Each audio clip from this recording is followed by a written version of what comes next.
مشاهدينا في كل مكان، صباح الامل، صباح التفاؤل، صباح الرياضه، اطلاله صباح جديده على السبورت. هنكون مع حضراتكم على مدار ساعه ونص من دلوقتي، هنتابع ونغطي كل الاحداث الرياضيه زي ما حضراتكم معتادين دايما معانا. صباح الفل لكل زملائي في الكنترول في استوديو 36. صباح الفل مخرجنا الجميل ضياء ابو النجا. ان شاء الله تكون النهارده حلقه مفيده ونقدر نفيد حضراتكم ونقدم لكم فقرات متنوعه.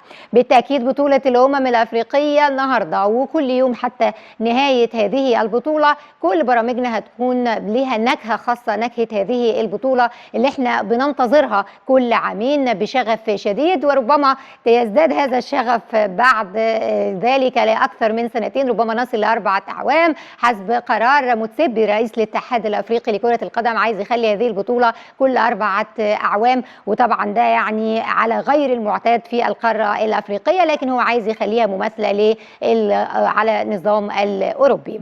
النهارده هيشرفنا وهينورنا في لقاءاتنا الحواريه كابتن صابر زكي المحلل الرياضي لاعب المنصوره السابق. انتظرونا في لقاء حواري ان شاء الله يكون ثري وفي تغطيه وتحليل للقاء منتخب مصر وبنين وايضا مختلف المباريات. اما اللقاء الثاني الكواليس والاخبار والارقام والاحصائيات، هيشرفنا الاستاذ ابو الوفا الخطيب مدير تحرير جريده الاخبار والنقد الرياضي القدير. انتظرونا في لقاء حواري ان شاء الله ايضا يكون ثري.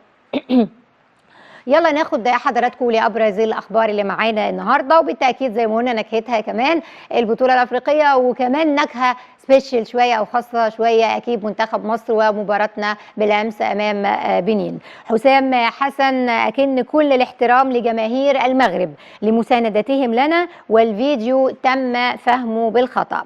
وجه حسام حسن المدير الفني لمنتخب مصر الاول لكره القدم شكره للجماهير المغربيه والمصريه التي تواجدت في مباراه بنين والتي شهدت فوز الفراعنه 3-1 والتاهل لدور 8 لبطوله كاس الامم الافريقيه 2025. حسام حسن أكد أن الفيديو المنتشر تم فهمه بالخطأ، وأن الجماهير المغربية وتحديدا في أكادير كانت وما زالت مساندة للمنتخب، فكيف له أن يهاجمهم أو ينتقدهم، موجها الشكر للجماهير المغربية والجماهير المصرية الذين تواجدوا في الملعب لمؤازرتنا.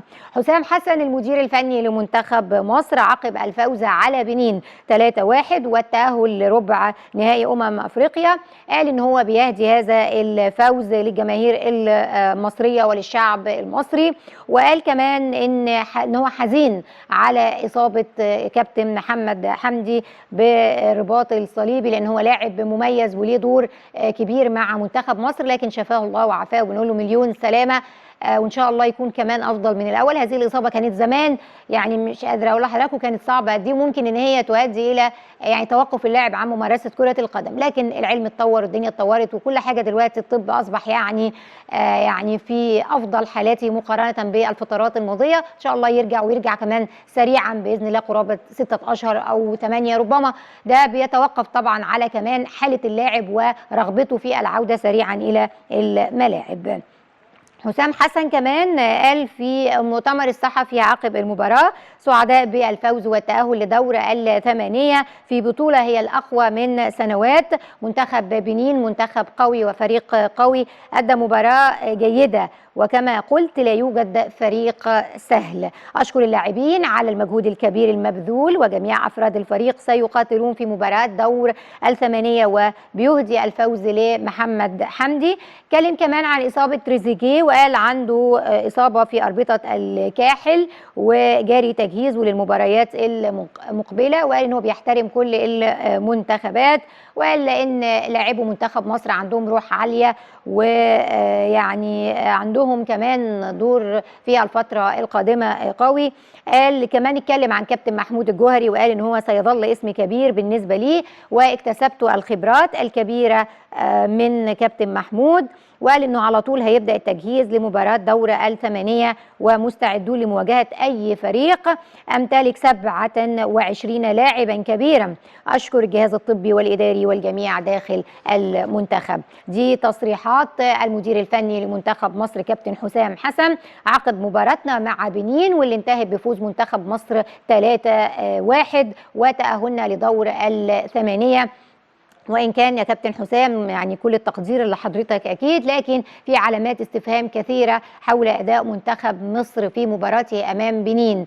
قعدنا اتفرجنا على المباراة، طبعا حضراتكم عارفين المباراة كان فيها اكسترا تايم وكان ممكن كمان ندخل في ركلات المعاناة، لكن احنا كنا بأمانة يعني متوترين. يعني احنا تفوقنا وفوزنا وكل حاجه، لكن طوال احداث المباراه كنا قلقانين ليه؟ لان كان برضو المستوى ما كانش المستوى اللي احنا كنا متوقعينه، مع كامل احترامنا لمنتخب بنين وتقديرنا لهذا المنتخب. لكن لا، مصر المفروض ان هي يعني تاريخها وامكانياتها وكل حاجه، عناصر النجاح عندها ومقومات النجاح متوفره لمنتخب مصر.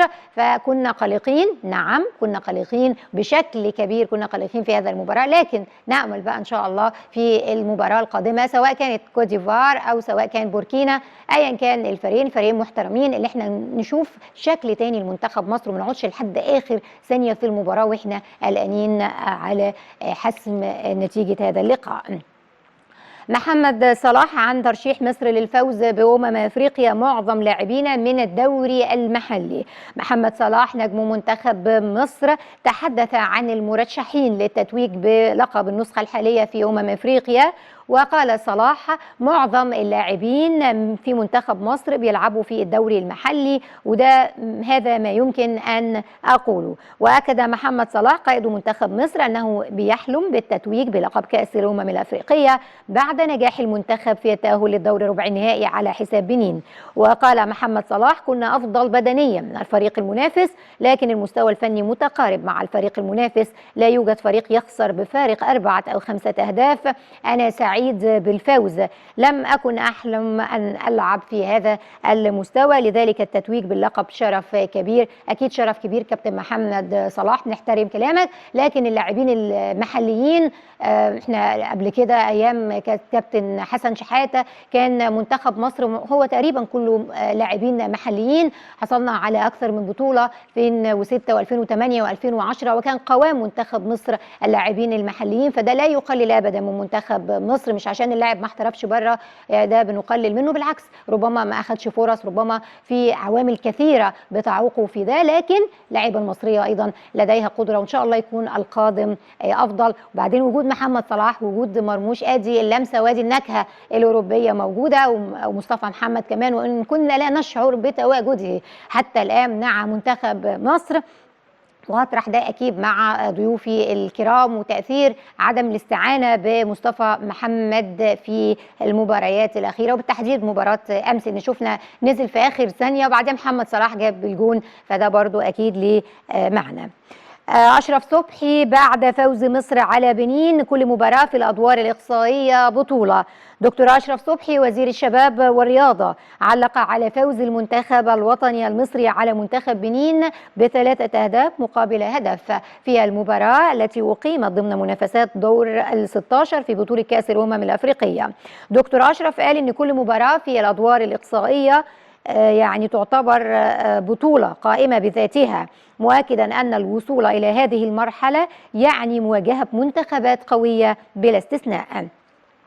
وأوضح وزير الشباب والرياضة أن الأهم في مثل هذه المباريات هو تحقيق الفوز والتأهل، مشددا على أنه لا يوجد منتخب ضعيف في بطولة أفريقيا، خاصة مع دخول الأدوار الإقصائية التي تشهد أعلى درجات المنافسة والقوى البدنية.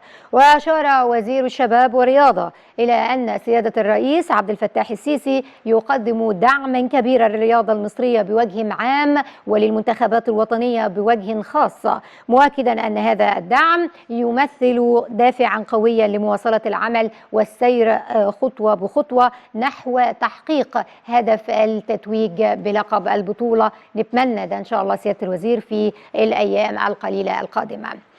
الأشعة بتثبت إصابة محمد حمدي بقطع في الرباط الصليبي. محمد أبو العلا طبيب منتخب مصر الأول لكرة القدم قال إن الأشعة اللي خضع لها محمد حمدي للأسف أثبتت إصابته بقطع في الرباط الصليبي الأمامي للركبة.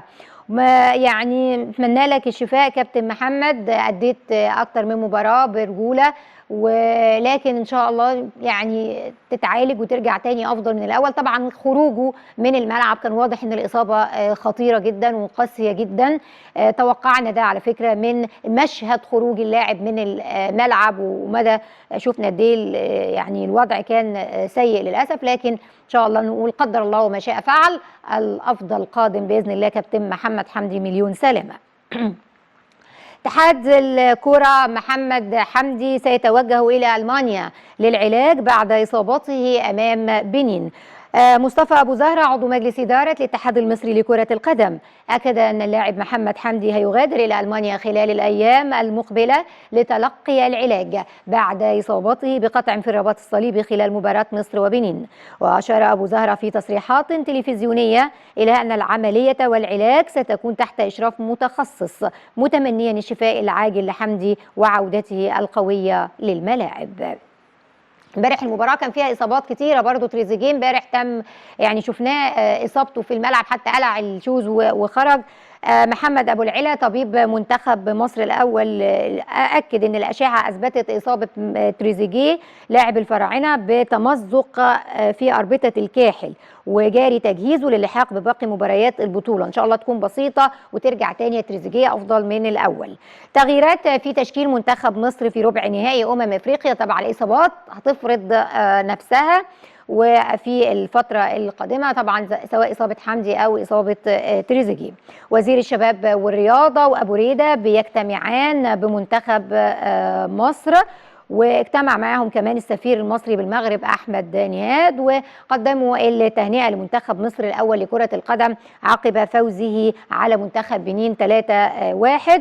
وعبر الوزير والمهندس هاني أبو ريدة عن سعادتهم بالفوز والتأهل لدور الثمانية، وقدموا الشكر للجهاز واللاعبين على المجهود اللي مبذول. والمهندس هاني أبو ريدة كمان قال إن الفريق قدم مباراة كبيرة، وإن الجيل الحالي بيضم لاعبين كبار قادرين على رفع اسم مصر عاليا. وكابتن محمد صلاح كابتن المنتخب شكرهم جميعا على مساندتهم ليهم في هذه الفترة، إن شاء الله كمان يكون القادم أفضل. اتحاد الكرة حسام حسن لم يشتبك مع الجماهير عقب مباراة بنين، وده اللي كشفه حمادة الشربيني عضو مجلس إدارة الاتحاد المصري لكرة القدم، وقال ان مفيش ازمه ولا في اي مشكله حصلت خلال مباراه بنين في دور ال 16، وقال ان احنا واثقين من منتخبنا في الفتره القادمه. الكاف مشيدا بهدف مروان عطيه لا يمكنك ان تكون ادق واروع من ذلك. لما الحساب الرسمي لبطوله كاس الامم الافريقيه يتغزل في هدف، اعرفوا ان الهدف ده اكيد فارق ومختلف عن كثير من الاهداف، وربما يتم اختياره من افضل اهداف هذه البطوله. اتمنى التوفيق لمروان من اللعيبه برضو الرجاله، كل التحيه ليهم في هذه البطوله. طيب قبل ما ننتقل بقى لاخبارنا المحليه سريعا، تعالوا نشوف هذا التقرير صوتا وصوره ونتابع تصريحات اللاعبين، ونرجع تاني مع حضراتكم نستكمل حوارنا وكمان نستكمل بقيه الاخبار. والله فرقة بنين فرقة منظمة وعندهم سيستم لعب كويس وبس. يعني دخلنا ممكن الماتش متأخر شوية. الحمد لله، والله ده توفيق وكرم من عند ربنا. دايما بنبقى نازلين الملعب وعندنا طموح كبير ان احنا نكسب اي مواجهه نازلين قصادها. نبقى مركزين طبعا ان احنا اول حاجه نطبق تعليمات الكابتن حسام اللي بيقولها لنا كلنا، وبنعمل اللي علينا في الملعب، عشان كده ربنا بيكرمنا الحمد لله.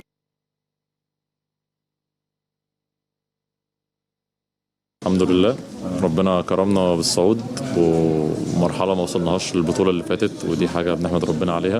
ان شاء الله اللي جاي كمان يكون احسن. دي كانت تصريحات لاعبين المصريين عقب لقائنا مع بنين. طبعا ياسر ابراهيم مان اوف ذا ماتش او رجل المباراه، كان فعلا يعني من اللعيبه اللي ادت مباريات طيبه. سريعا بقى 3 مباريات قويه اليوم في الختام الجوله الخامسه لكاس عاصمه مصر. النهارده انبي وسيراميكا الساعه 5، الجونه وبتروجيت الساعه 5، والاتحاد وزد الساعه 8. امبارح كان في 3 لقاءات، لقاء جمع المصري وسموحه 2-0 للمصري، المقاولون وغزل المحله 1-1، البنك الاهلي وادي دجله 2-2. توفيق ان شاء الله لكل الفرق في هذه البطوله. دي كانت ابرز الاخبار اللي معانا النهارده مشاهدينا الكرام، لكن لسه مستمرين مع حضراتكم في صباح الرياضه. استاذن حضراتكم فاصل ونتواصل من جديد، واولى لقاءاتنا الحواريه اللي هيشرفنا وهينورنا فيها كابتن صابر زكي المحلل الرياضي لاعب المنصوره السابق. انتظرونا.